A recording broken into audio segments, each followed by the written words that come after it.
have Angie Barry. You might have seen her around the clinic, I suppose, right? Mhm. Yeah. So she is actually finishing her bachelor's degree in hygiene, right? Yes, I am. Yes. Ooh. Good morning.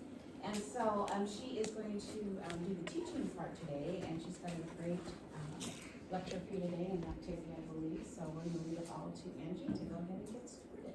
Awesome. All right. All right. Good morning, everyone. Thanks for having me today. Thanks for being here. You're welcome. I prepared a case study for you today. As you can see on the board, it's called It's Not a Prophy, but it's not an SPT, so what is it?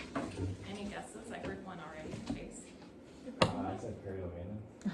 Maybe. What's another one? Debridement. Debridement. Scaling in the presence of gingivitis or something. That's it, yes. But before I move on to that, I Oh, am this one, look at the going target to client. No, introduce this isn't myself, on there.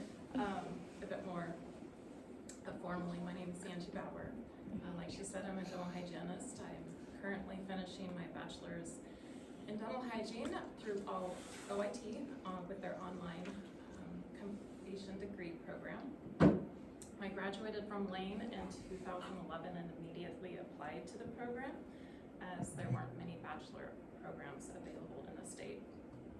And so it's taken me 11 years to finish that degree. I got derailed a few times as I'm also a mom, 2 girls. They are 12 and 14 years old, like I said, and I've decided to continue my education even though I finally got to this point and gonna go for my master's so I can hopefully become a dental hygiene instructor. Enough about me, let's talk about our patient. Our patient is a 20-year-old female, white Caucasian female. She's got no significant findings on her health history, no known drug allergies. Medications indicated that she just takes a daily multivitamin when she remembers, and over-the-counter anti-inflammatories or allergy meds as needed. Her last cleaning was before COVID-19. I'm sure you've heard that a lot. Here I said 2 years, but really it's been 3 years, hasn't it? She has a history of caries and restorations, considers herself physically active, systemically and mentally healthy, non-smoker and non-drinker. She's currently taking classes to get into nursing school, so she tries to eat a healthy diet, but survives on her blended Rebels from Dutch Bros. Anyone familiar with that?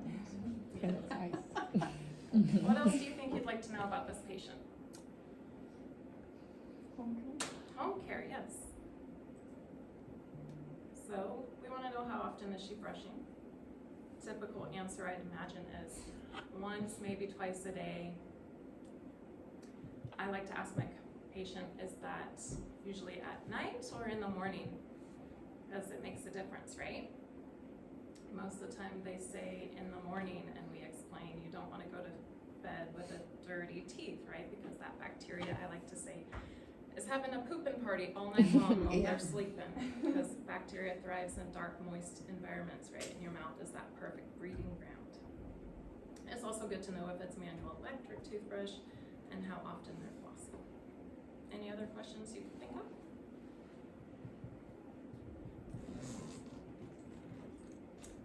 What do you think their chief complaint would be?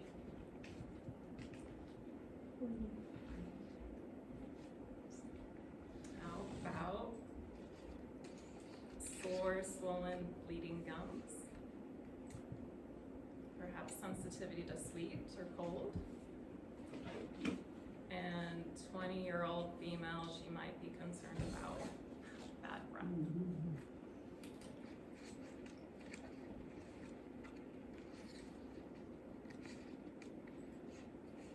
Would someone like to describe the gingiva here for me? Inflamed. Inflamed, sure. Dark pink. Generalized redness. On the margins. Yes. Red, enlarged, edematous, hyperplastic. Here's our intraoral examination findings. You can see that there's generalized moderate supra, calculus, and stain. The plaque index about 90%, and I lost those words.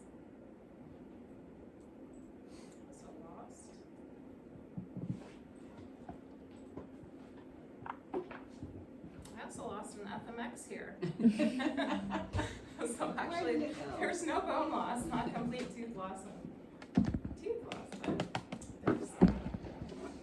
there's no bone loss in her FMX. Periodontal assessment, we have generalized bleeding with 2 to 3 4-millimeter pockets, but no calc. Before we do the dental hygiene diagnosis, there's a few questions to ask. Did we find gross plaque and calculus to inhibit an oral evaluation by the dentist? Yes.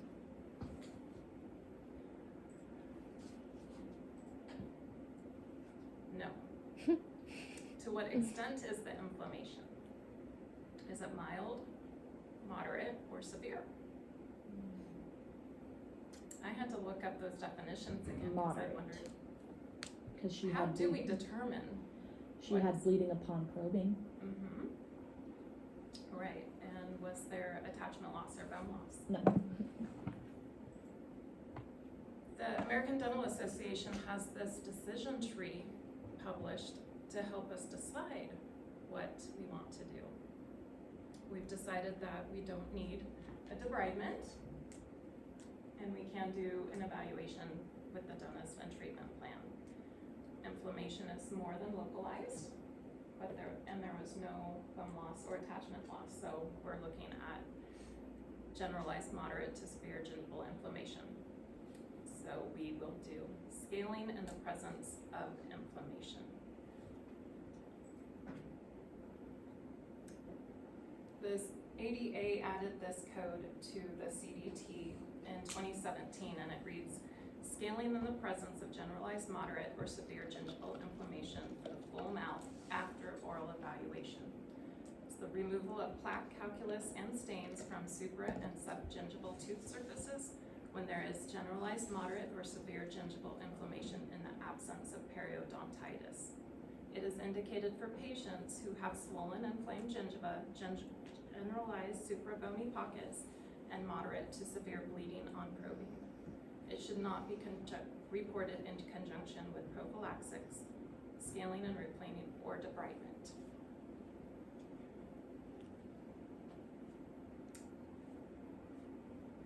We are gonna pause here, and I'd like you to get into groups of 4 and discuss what you think the treatment plan would look like at initial appointment. A lot of OHI. Cherise, has Melina contacted you? She's my partner, and I've been talking to her all morning. So I don't know. Okay, I've been texting her, but she hasn't replied. Some people say next. What does your treatment plan look like for this patient initially? Just a phone app information.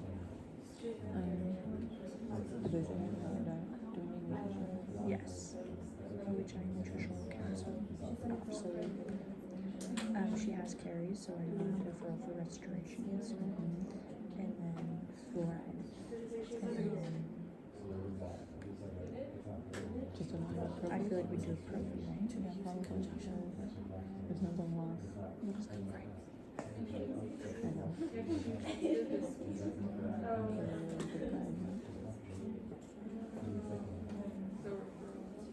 So, do we need to be writing these things down? I don't think so.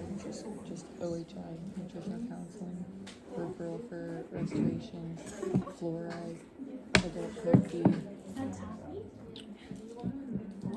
Okay, so, is that enough time? Probably. Alright, so,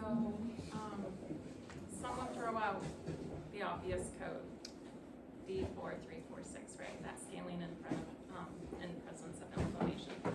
What else can be treatment planned with it? Nutritional counseling. Good. The exam, yes. Varnish can be, yes. Referral. For Referral. restorations. For restorations. We don't know yet with the exam findings with the dentist. Those are. Oh, I thought it said that there was caries. It can be treatment planned with your comprehensive exam, 150, DO 180 and 120. So it not just at the initial exam with a new patient, but anytime you see a patient come in. Are you familiar with this code, the gingival irrigation? No. No, okay, so, we'll get there, you'll get there with the, scaling and replaning. Essentially, it's a therapeutic, application of chlorhexidine where you're irrigating the gingiva to help flush out that bacteria and help give them a boost at, killing that bacteria. This code here for chlorhexidine is actually where you distribute a bottle of chlorhexidine for the patient to take home and use that. For the second part of your treatment plan, you're going to think about what next. You want to have the patient back in 4 to 6 weeks for a reevaluation. At that time, you can do the fluoride varnish and provide more oral hygiene instruction. Because this code is fairly new, there's a lot of questions still on how it's handled actually in the real world. So I did some research on it, trying to find out what this answer is how soon do you have that patient come back? I've seen some answers as a week to 10 days, because that can be the initial healing time. I've also seen this 4 to 6 weeks. I like the 4 to 6 weeks because that's gonna show if they've applied their home care instructions. You can help them and send them away and they can do okay for a week or so, but if they come back and everything looks good, great. You come back in 4 to 6 weeks. That's given them a few weeks to develop new habits, to see if they're really managing that infection on their own. If you have complete healing, you can go ahead and proceed with doing the adult prophy or a child prophy. This code is not age specific, meaning you can have that 10-year-old that comes in with gingivitis and you can do the scaling in front of gingivitis, inflammation. If there's some healing, but not 100%, you know, if it's less, I think I messed up on my code here. I did. So right here, this should actually be a repeat of your D4346 in the presence of scaling and inflammation. You can repeat it. I opened up a file that had not been saved to my, like an older version here. Yeah. So if there's inadequate healing,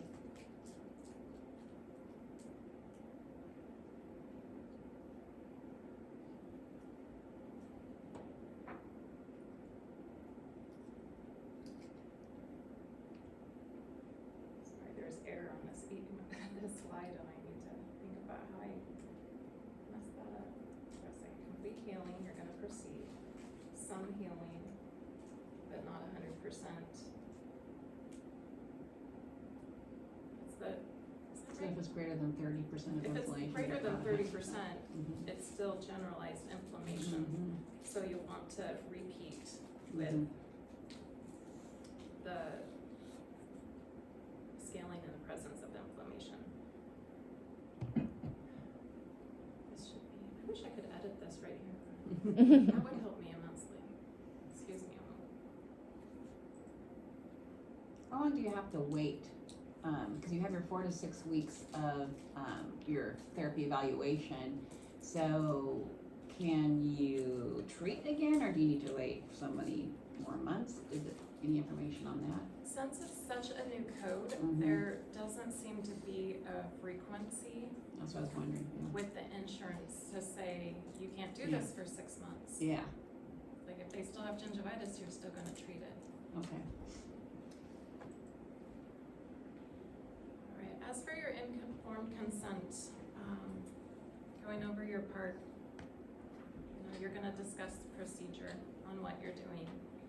Alternatives be refusal to consent so that they're not gonna have the cleaning or the treatment for their gingivitis. And of course, the risks associated with not having it would be continued inflammation and progression of the disease. On here, I didn't provide what the risks are associated with having it done. What would those risks be, do you think? Bleeding, sensitivity, good. I'm going to go ahead and take a break again and let you role play. Just go ahead and break up in two and take turns with being the hygienist or the patient. You've just discovered this patient has generalized moderate to severe gingivitis, and you're going to explain that to them. Kind of giving them the park, sort of. Explaining the procedure. What's that? Kind of like giving them the park and explaining the Yes. procedure. Great. She's on her way.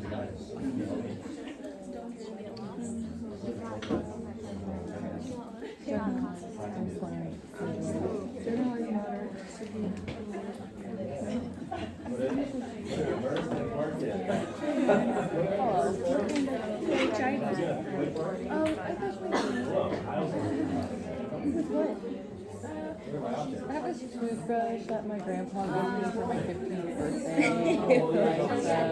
It's really, really cool. And How long have you had it? I just told you. Since you're 15 or 25 years, you've been using the same brush. Yeah, but it works good. It works good. Have you ever replaced the tip? Is it electric? It is electric. Have you ever replaced the brush? No, I didn't know you could do that actually. Okay. What kind of toothpaste? I use Colgate. That's a good start. Since 2 weeks. Yeah, so it appears that you're not doing a good job. You're actually doing a horrible job. And you have moderate to severe perio disease. What does that mean? That means that gingivitis. Oh, that means that the way that your gums look right now is not okay. What do you mean? You mean they're not supposed to bleed every time I brush my teeth? No, That's crazy. they're actually way too large and they're red. And they hurt, don't they? They do hurt. They They sound do. like the bad motivated person over here. I think you want to use motivation. And then think about you guys, a lot of you are kind of stress. I was thinking. No! Don't I said? I said, I'm gonna have to. Please do. it's your turn. I'm literally in the Okay. Okay. Hello. How are you doing today? My gums are really red. They do? Like all the time, or just when you brush?